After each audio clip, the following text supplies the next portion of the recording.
I'm going to talk about a subject which is never talked about, really, very rarely.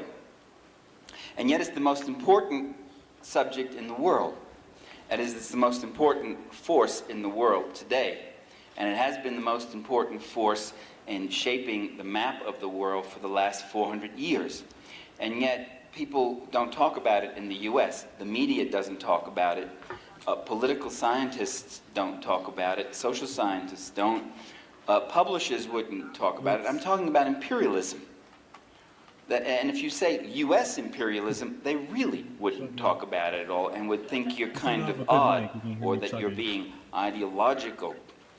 Imperialism is simply not a word that's used. There are other words like development theory, dependency theory, and all sorts of euphemisms. Although there's a perfectly good word that was used for hundreds of years. It was called imperialism. It was even used by Jefferson in Washington. They talked about the American empire and such, talked about it proudly. If you put the adjective Soviet imperialism in front of it, then they might listen and say, oh yes, problem. Less so than it used to be, but it's a problem. If you put the adjective British imperialism and say 19th century, then they might acknowledge, yeah, there was a colonial period.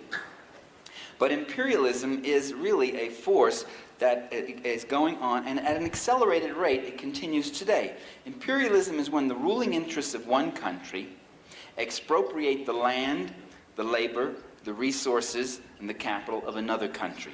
That's what it means. That's what it's always meant. It may do it by direct conquest or may do it by more indirect forms.